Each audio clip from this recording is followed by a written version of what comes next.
Peptide serums are flooding the hair care aisle, but here's the uncomfortable truth. Most of them can't actually reach your hair follicles.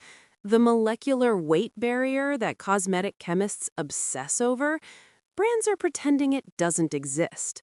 I'm Dr. Elena Voss, and I've spent the last decade working in cosmetic formulation research, watching marketing departments promise biological miracles with ingredients that never make it past the scalp's surface.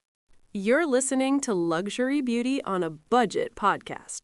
Quick heads up, all the research and writing you're about to hear comes from real experts and is completely human verified, but the voice you're hearing right now is AI generated. Just wanted to be upfront about that. If you've been listening for a while, thank you for being here. It means a lot. And if you're new, welcome. I think you're going to like what we do here. We put out new episodes every Monday, Wednesday, and Friday, so you've always got something coming. Now, let's get into today's episode. The skinification of hair has brought peptides into scalp serums and hair treatments. But unlike skincare, where peptides function through well-documented pathways, peptides in hair care operate under fundamentally different constraints. Your scalp isn't your face. The molecular reality of peptide delivery through keratinized tissue changes everything about efficacy expectations, and most formulations don't acknowledge this. Understanding molecular weight, penetration barriers, and the actual biological capacity of peptides in hair care separates marketing theater from measurable performance. This matters for your wallet and your results. So what are peptides in hair care exactly? They're short chains of amino acids, typically 2 to 50 units long, that serve as signaling molecules or structural building blocks in biological systems. In skincare, peptides like palmitoyl pentapeptide 4, which you might know as matricil, have established track records stimulating collagen synthesis in living dermal tissue. In hair care, brands have imported this peptide enthusiasm without always accounting for structural differences between skin and hair. Hair follicles exist below the scalp surface, where living cells can theoretically respond to peptide signals, but the hair shaft itself is dead keratinized protein. No cellular machinery exists to respond to peptide messages. This creates two distinct peptide applications in hair care.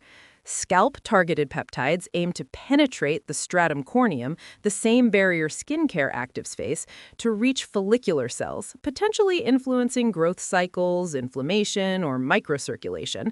These include copper peptides like GHK-Cu, which studies suggest may prolong anagen phase, and biomimetic peptides designed to mimic growth factors. Hair shaft peptides function mechanically rather than biologically.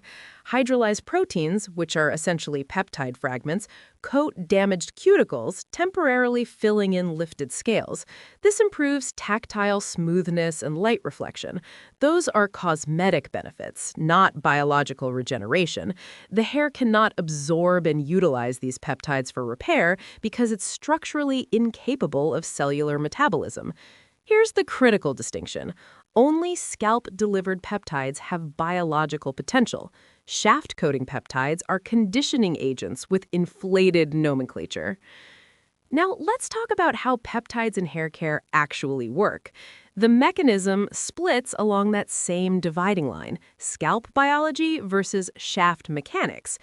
For peptides to influence follicular activity, they must traverse the stratum corneum, a lipid lamellae barrier designed to keep molecules out.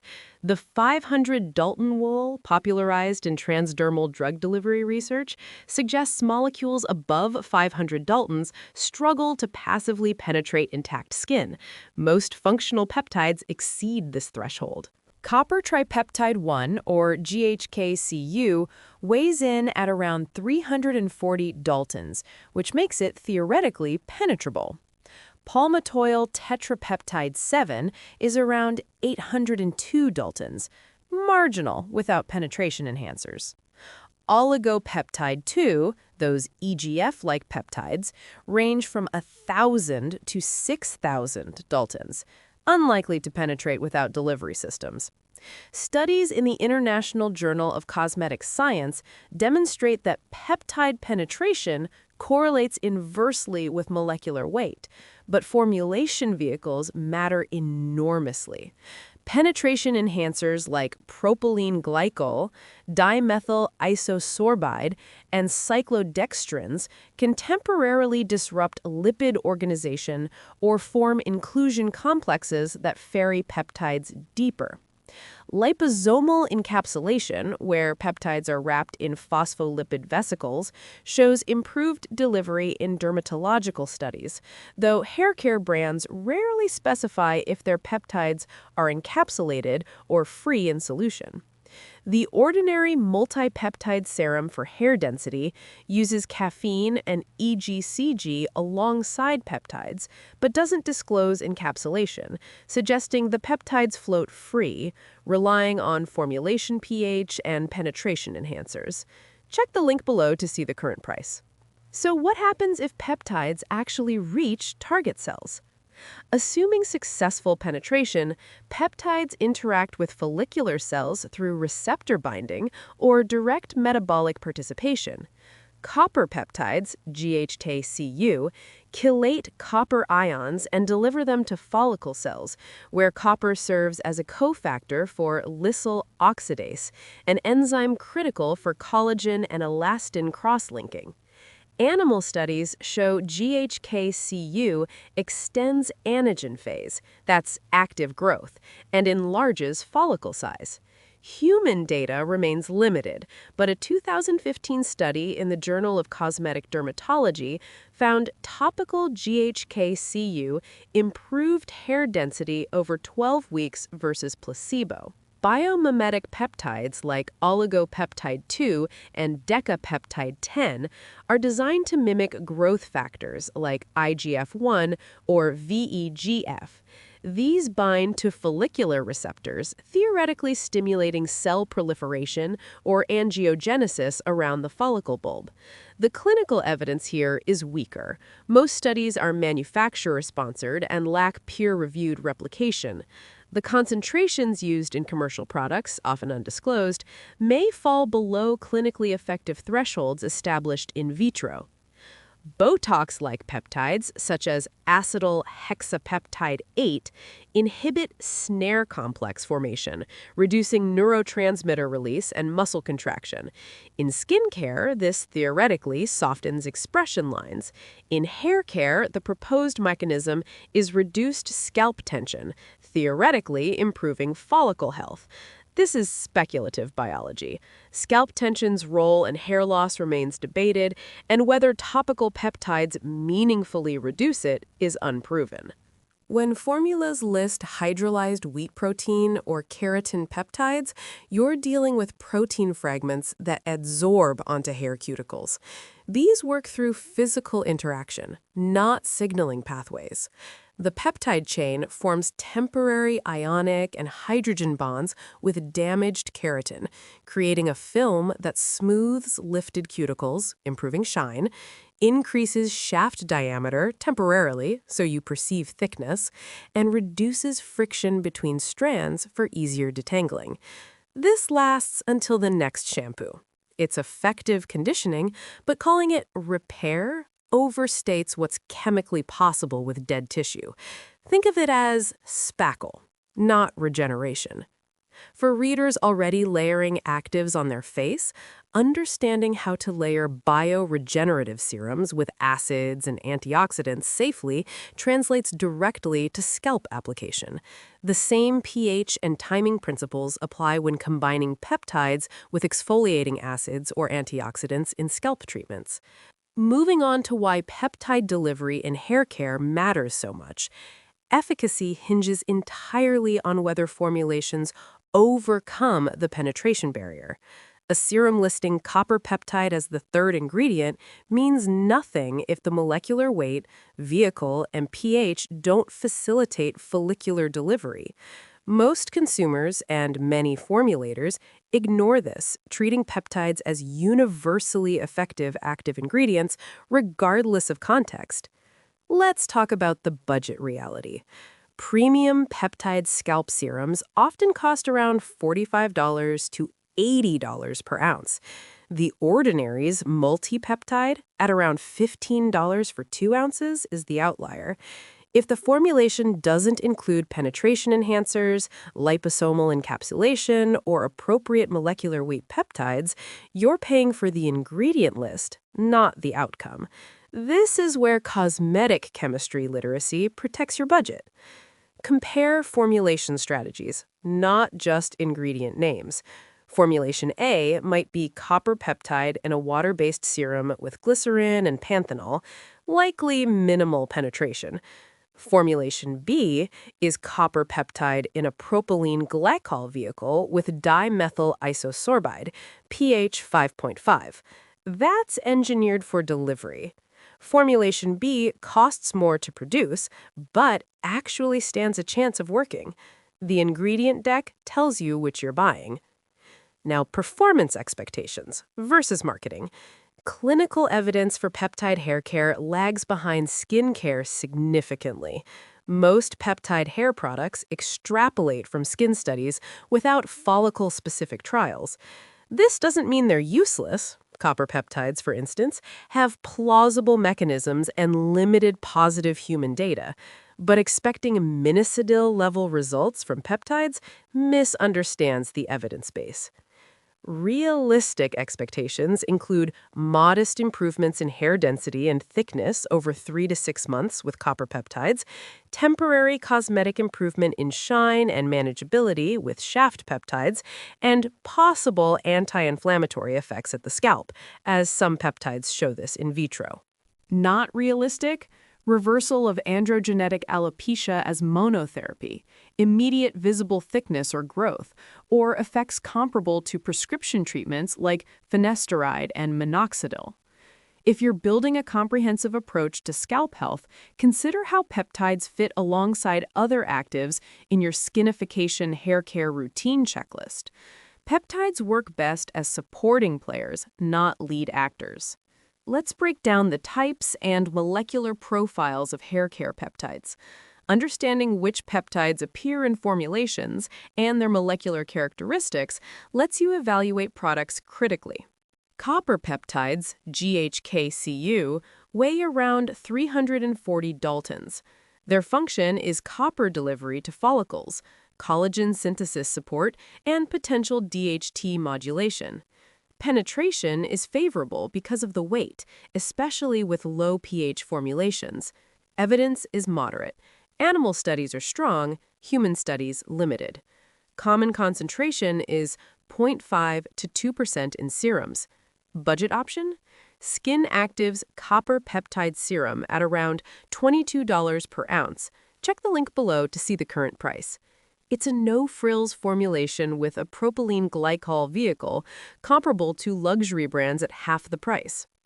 Biomimetic peptides, like oligopeptide-2 and decapeptide-10, weigh between 1,000 and 2,000 daltons.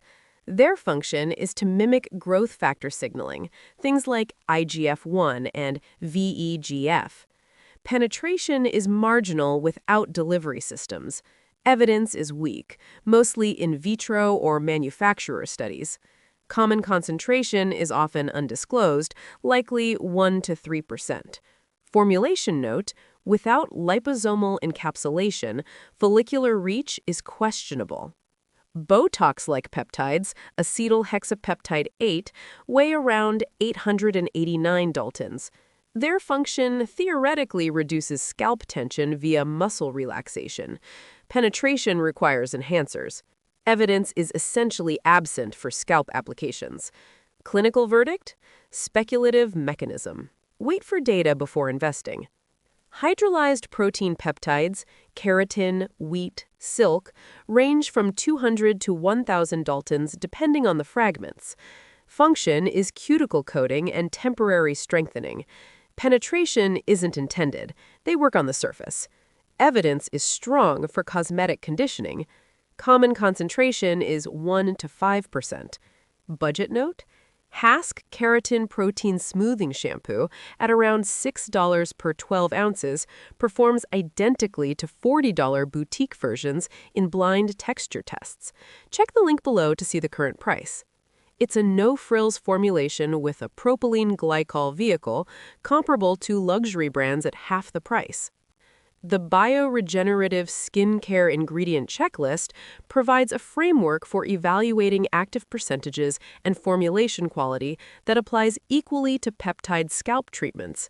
If a brand won't disclose peptide concentration, assume it's too low to matter. Let's hit some frequently asked questions. What are peptides in hair care, and how do they differ from skincare peptides? Peptides in hair care are short amino acid chains used either to signal follicular cells beneath the scalp, similar to skincare peptides, or to mechanically coat the hair shaft for cosmetic conditioning. The key difference is that hair shafts are dead, keratinized protein incapable of cellular response, so shaft-targeted peptides function as conditioning agents rather than biological actives, while scalp-targeted peptides face the same penetration challenges as facial skincare peptides. Can peptides actually penetrate the scalp to reach hair follicles? Peptide scalp penetration depends primarily on molecular weight and formulation vehicle. Peptides under 500 Daltons, like copper tripeptide 1 at 340 Daltons, can passively penetrate the stratum corneum, while larger peptides require penetration enhancers like propylene glycol or liposomal encapsulation. Most commercial peptide hair serums don't disclose delivery systems, making their efficacy questionable regardless of peptide type. What is the best molecular weight for peptides in hair care? For scalp-targeted biological activity, peptides should remain under 500 Daltons to maximize passive penetration, or use proven delivery technologies if larger. Copper tripeptide 1 at 340 Daltons represents the optimal balance of small molecular size and documented follicular activity. For hair shaft conditioning, molecular weight matters less. Hydrolyzed protein fragments between 200 and 1,000 Daltons coat cuticles effectively regardless of specific size. Do copper peptides work for hair growth? Copper peptides show moderate evidence for hair growth support based on animal studies and limited human trials. A 2015 study in the Journal of Cosmetic Dermatology found topical copper peptide improved hair density over 12 weeks, likely through copper delivery to follicles, where it supports collagen cross-linking and may prolong anagen phase. However, results are modest compared to minoxidil or finasteride. Expect supplementary benefits rather than monotherapy efficacy. Are expensive peptide hair serums worth it compared to budget options? Expensive peptide hair serums are only worth premium pricing if they include documented delivery systems like liposomal encapsulation, appropriate penetration enhancers such as propylene glycol or cyclodextrins, and disclosed peptide concentrations. Many luxury brands charge for ingredient cachet without formulation engineering. Budget options like the ordinary multi-peptide serum for hair density at around $15 per 2 ounces, or Skin Active's copper peptide serum at around $22 per ounce, deliver equivalent or superior formulations at a fraction of prestige prices. So here's my clinical verdict on when peptides in hair care make sense.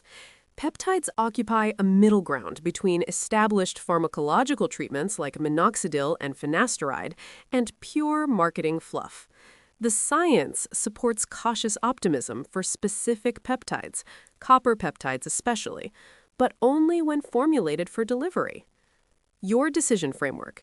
Consider peptide scalp treatments if you're addressing early-stage diffuse thinning or hair quality decline, you want supporting actives alongside proven treatments, the formulation includes penetration enhancers and discloses peptide type and concentration, and you can commit to 3 to 6 months of consistent application because peptide effects accumulate slowly. Skip peptide products if they're priced above $50 per ounce without formulation justification.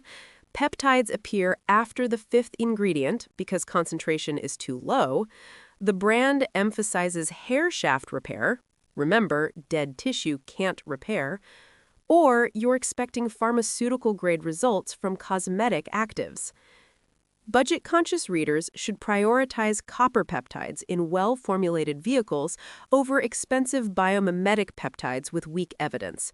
The Ordinary's multipeptide serum combines copper peptides with caffeine and EGCG, both showing independent hair growth support in studies, for under $8 per ounce. That's a rational starting point before exploring costlier alternatives.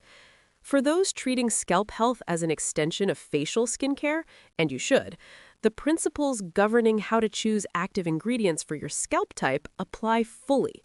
Match peptide selection to your scalp condition. Copper peptides for thinning, hydrolyzed proteins for damaged shafts, anti-inflammatory peptides, if you find well-formulated ones, for reactive scalps. The molecular barrier isn't negotiable. Formulation quality determines whether peptides in hair care represent functional actives or expensive conditioning agents with scientific-sounding names. Read the deck, demand transparency, and adjust your budget accordingly. Peptides can support healthier hair growth, but only if they reach the follicles that matter. That wraps up this episode of Luxury Beauty on a Budget podcast. Thanks for hanging out with me today. Remember, we release new episodes every Monday, Wednesday, and Friday, so there's always something fresh coming your way. If you got something out of this episode, I'd really appreciate it if you could leave a 5-star rating and write a quick review. It genuinely helps other people discover the show when they're searching for no-nonsense beauty advice. And make sure you're subscribed or following so you get notified the second a new episode goes live. Talk soon.